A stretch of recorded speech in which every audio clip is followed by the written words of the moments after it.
और मैं ये कहना चाहता हूं कि आपका चैनल पे अभी चल रहा था कि जो कंपनसेशन है वो लेकर के चली गई, ऐसा नहीं है। उत्तर प्रदेश सरकार का निर्धारित मापदंड है कि 50 लाख की जो एक्स ग्रेसिया है उसमें 70% और 30% का जो प्रावधान है उसमें हमारी बहू को 35 लाख रुपए और परिवार को 15 लाख रुपए 21 जुलाई को ही सरकार ने पे कर दिया था। तो निर्धारित मापदंड के अनुसार पे दोनों ही आदमी का जो अधिकार बनता था वो कंपनसेशन पे हो गया।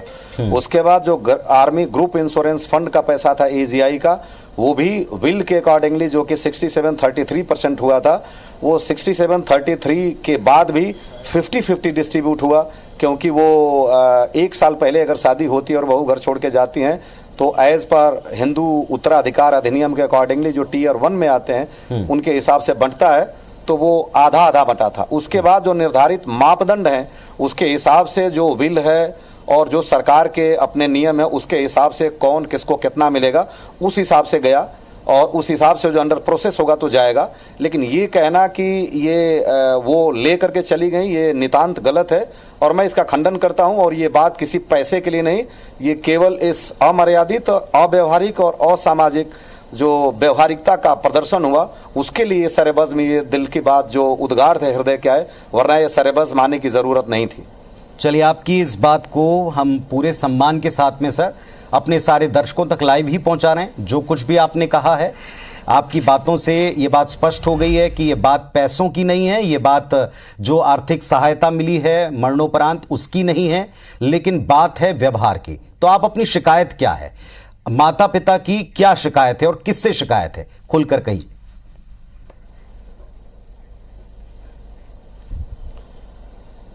हमारी शिकायत तो सामाजिक तौर पे कहूं तो अपनी बहू से भी है, और अगर मैं कहूं कि एक सरकार से कोई शिकायत तो नहीं, लेकिन मेरा आग्रह जरूर है कि जो एनओके का मापदंड है इसमें एक ऐसा रिफॉर्म होना चाहिए कंस्ट्रक्टिव कि दोनों ही परिवारों को प्रतिकूल परिवेश में और अनुकूल परिवेश में सर्वग्राह्य हो और सर्वमान्य हो।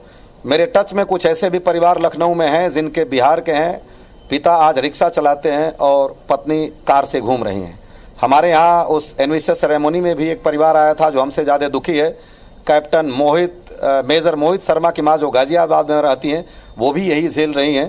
तो मैंने ये सोचा कि तकाजा है वक्त का कि तूफान से जूझें, कहाँ तक चलेंगे किनारे किनारे, कुछ तो होना चाहिए। क्योंकि मैं तो वो सलाहियत रखता हूं कि अपने परिवार का भरण पोषण कर लूंगा, लेकिन इस धरा पे ऐसे भी लोग हैं जिस दंश के साथ जिएंगे और उनका भरण पोषण शायद असंभव हो पाएगा। तो मेरा केवल यही कहने का ये था। और शादी बड़े धूमधाम से की थी हमने, मेरे बेटे की पसंद थी मेरी बहू, और कोई ऐसी बात नहीं रही हमारे बीच में कि वो हमारा घर छोड़ के जाएं। 13 के अगले दिन वो गई हमारे यहाँ से ये कहते हुए कि मैं जा रही हूँ, कुछ धार्मिक अनुष्ठान हमारे यहाँ है उसको करना है। जबकि हमारे यहाँ अभी 3 अगस्त को ये धार्मिक अनुष्ठान चल रहा था जो सरयू के किनारे कुछ अपना कपड़े और कुछ कड़ा वड़ा होते हैं इसको प्रवाहित करने का था। तो वो सारे धार्मिक अनुष्ठान के उपरांत वो शाम को लखनऊ आई और अगले दिन 4 अगस्त को वो नोएडा गए, जिस फ्लैट में मेरी बेटी और मेरी बहू और पत्नी भी पहले रहती थी। क्योंकि मेरी बेटी ITS डेंटल कॉलेज नोएडा से 4th ईयर में है अभी, तो वहाँ वो उनके क्या कहते हैं हॉस्टल से मैं निकाल करके, जब बहू भी ICICI लोमड़ में काम करती थी तो एक फ्लैट में रहने के लिए लोग शिफ्ट हो गए थे। तो मेरी बहू मेरे साथ ही रह रही थी, लेकिन वो गई तो 3 सूटकेस में अपना सारा कपड़ा पैक करके लेके चली गई। मेरे बेटे की कुछ भी जो थी, जैसे टाई है, जूते हैं और उसके ट्रैक सूट हैं और कुछ है, वो सब कुछ उन्होंने एक झोले में पैक किया। वो झोला जो आप किसी बाजार में अगर कपड़ा खरीदने जाते हैं तो किसी दुकान में देते हैं। ये बात मैंने उनके पिता को भी कही और ये बात मैंने उनकी माता को भी कही बाद में कि ये शोभा नहीं देता है, फिर भी मैंने उसको अवॉइड किया। मेरी बहू ने एक ऐसा सिम था जो हमारे बेटे के नाम पे था, जिसमें मेरी पत्नी, मेरी बेटी, मेरे बेटा सब लोग उसमें पोस्टपेड में थे। वो उन्होंने पहले डाटा रिस्ट्रिक्ट किया, उसके बाद उस सिम को भी उन्होंने सबको एलिमिनेट कर दिया। उसके बाद जब 6 महीने बाद हमने बात करने की कोशिश की उनके पिता से, तो उनके पिता ने कहा कि हम पास्ट लाइफ को भूल जाना चाहते हैं और आपसे भी उम्मीद करते हैं कि आप पास्ट लाइफ को भूल जाइए और आप ये न पूछें कि स्मृति कहाँ है, कैसे है, क्यों है। वो मैच्योर है इंडिपेंडेंट डिसीजन लेने के लिए। मैंने कहा कि सर बिल्कुल वो मैच्योर है और मैं उसके डिसीजन का सम्मान करता हूँ। और लेकिन मेरे लिए वो पास्ट लाइफ अंशुमान नहीं हो सकते, वर्तमान भी हैं और भविष्य वही हैं, और आपके लिए वो जरूर पास्ट लाइफ हो सकते हैं। मेरे जीवन के आधार वही हैं और आपके विचार आदरणीय हैं पर अनुकरणीय नहीं हैं, और व्यक्ति की नज़र में है, व्यवहार की नज़र में नहीं है। क्योंकि 20 तारीख को सर जब वो हमारे यहाँ आए थे, अभी मेरे बेटे का पार्थिव शरीर नहीं आया था, 21 को आया था, तो उन्होंने एक जिक्र छेड़ी थी कि अभी तो केवल 26 साल उम्र है। तो मैंने, एक दो लोग और थे, ये कहा था कि वो हमारी बेटी भी है और बहू भी है, और अगर वो चाहेगी तो मैं अपने घर से उसको ससम्मान, हम दोनों परिवार शादी करके विदा करेंगे। अगर वो चाहती है कि मैं अंशुमान के घर में रहूंगी और शादी भी कर सकती हूँ, तो मेरा बेटा भौतिक रूप से केवल 2 साल छोटा है, मैं उसके साथ भी शादी करने के लिए तैयार हूँ। अगर वो ये कहती हैं कि नहीं मैं शादी बिल्कुल नहीं करूंगी, जो कि मैं बिल्कुल पसंद नहीं करता, अखंड वैधव्य को न झेलें, न ये सभ्य समाज का परिचय के झेलना चाहिए, लेकिन मैंने कहा अगर वो ऐसा निर्णय लेती हैं तो उस समय भी मेरे पुत्र से, द्वितीय पुत्र से जो भी पुत्र या पुत्री होगी, प्रथम वो मैं उनकी आंचल में दूंगा, और जो भी मेरी पैतृक लीगेसी है हम उनको पासान करेंगे, और बाप का नाम जो होगा वो अंशुमान सिंह दिया जाएगा, और वो हमारे घर की मालकिन बन के, बड़ी बहू बन के रहेंगी। और उसी क्रम में हमारी पत्नी ने वो जितने घर के गहने हैं वो सारा आज भी उन्हीं के लाकर में राजाजीपुरम के कैनरा बैंक में जमा है, जिनकी ओपनिंग का अधिकार उनके पास है, और आज भी उसी में है। तो हम तो समझ नहीं पाए कि ऐसा क्यों हुआ। जब 6 महीने बाद हमने उनको पूजन में बुलाया, 26 जनवरी को हमने कहा कि कीर्ति चक्र मिला है, उनके पिता से ये भी बात हुई, तो उनकी माता जी से बात हुआ, तो इन्होंने कहा कि ठीक है हम आएंगे, लेकिन उन्होंने नंबर ब्लॉक कर दिया और वो पूजन में भी नहीं आई। जब पूजन में नहीं आई तब मैंने उनके पिताजी से कहा कि हम आ रहे हैं आपसे बात करने के लिए, तो उन्होंने कहा कि ये संभव नहीं है, क्योंकि मेरे भाई जो मेरे पिता समान है वो आपसे मिलेंगे और आपकी जो भी डिस्कोर्स हैं या जो आपके कंसेंट हैं उसको जस्टिफाई करेंगे।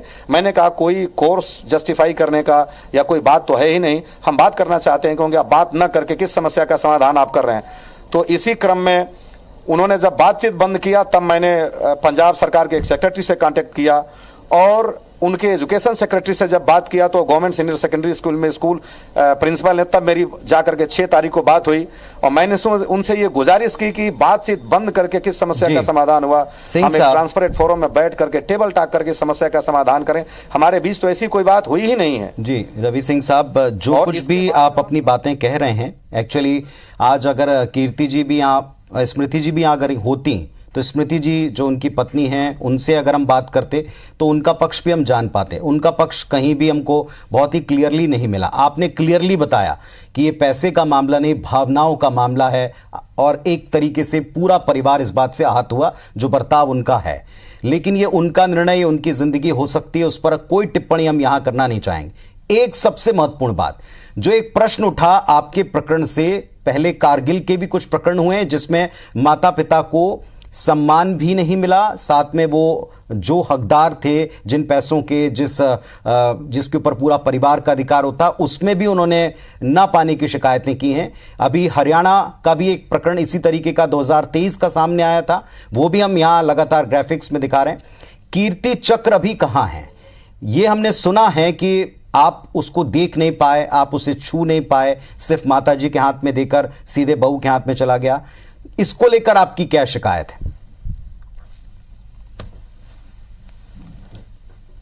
कोई शिकायत नहीं है सर, ये हृदय प्रदेश में उठे हुए उद्गार हैं, लेकिन इसका जवाब देने से पहले आप मुझे इजाजत दें तो मैं 2 चीज कहना चाहता हूं। जब मेरी बहू 3 तारीख को गई थी तो 26 मद्रास रेजिमेंट से जो उनके बिलोंगिंग्स थे वो लड़का ले आकर के लखनऊ हमारे घर रात को सोया था, और वो एक बार उस बॉक्स को देखने नहीं गई हमारी बहू कि हमारे प्रेमी का या हमारे पति का इसमें कुछ ऐसी यादगार चीज हो, मैं एक सजो के ले जाती हूं। और जब 403 फील्ड एम्बुलेंस ने उनसे कांटेक्ट किया हमारे बेटे की बिलोंगिंग्स को देने के लिए, तो उन्होंने उनका नंबर या तो बंद किया या वो नॉट अप्रोचेबल हुआ। हमको जब संपर्क किया गया तो हमने कहा कि जो भी पेपर से आप उनको दे दें, लेकिन हमारे एक बेटे का अगर बनियान भी हो तो हमारे पास भेजें। और वो फिर हमारे पास आया और वो सारी चीजें हमारे पास हैं। और हम जब उनको मिलने गए थे तब भी हमने यही कहा कि मुझे कोई भी पैसा, भगवान ने हमें इतनी सलाहियत दी है कि मैं अपने परिवार का भरण पोषण कर सकता हूं, मुझे कुछ भी नहीं चाहिए, लेकिन ये सम्मान आप जो सरकार देगी वो आप उनकी पत्नी को, माता को ग्रहण करने दें, क्योंकि एक बालक को या एक व्यक्ति को महान बनाने में ये निर्धारित, उसके व्यक्तित्व का जो निरूपण करने का जो कारक तत्व है वो है उसके गुरु, उसके मित्र, उसकी परवरिश, उसके माँ बाप और उसके पूर्वजों का डीएनए। उसमें पत्नी प्रेम की मंजूषा तो लुटा सकती है, लेकिन बहादुर बनाने के इस कड़ी में या सोपान में उसका कोई योगदान है, ऐसा मैं नहीं समझता। अब आप कह रहे हैं कि वो कीर्ति चक्र की बात आती है, मैं उसका एक जवाब दे दूं तो उनके पिता ने ये कहा था कि जो हक मुझे सरकार दे रही है मैं वो लूंगा। मैंने ये कहा था गुरदासपुर नोएडा में कि तो ये बताएं कि 5 महीने की पत्नी का जो हक है तो 9 महीने पेट में पालने के माँ का भी कोई हक है और 28 साल परवरिश करने में पिता का भी कोई हक है। तो उनका ये जवाब था कि आप ये सरकार से पूछें। रही बात कीर्ति चक्रा की, सर, जब कीर्ति चक्रा के हम क्रम में पहुंचे वहां तो हमें पता चला कि उन्होंने उनका परमानेंट एड्रेस मेरे बेटे का चेंज करा दिया। मैंने ये सक्षम लेवल पे उठाया कि परमानेंट एड्रेस नहीं चेंज होना चाहिए था, तो हमें बताया गया कि देखिए एनओके अगर चाहें तो एक एप्लीकेशन से और वैलिड डॉक्यूमेंट दे करके अपना एड्रेस चेंज करा सकती हैं।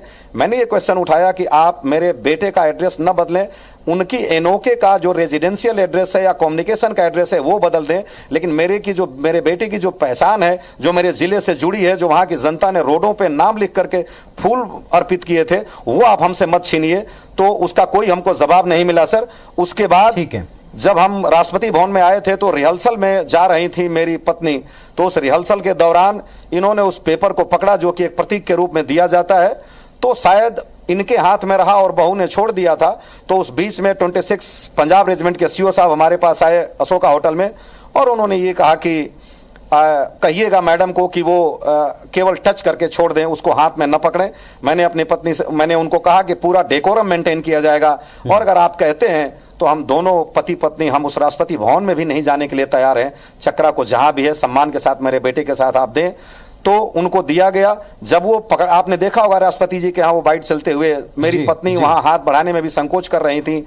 जब राष्ट्रपति महोदया ने मेरी पत्नी की तरफ देखा तब वो अपना हाथ की, उसके बाद उन्होंने उसको छोड़ दिया और छोड़ने के बाद जब हम बाहर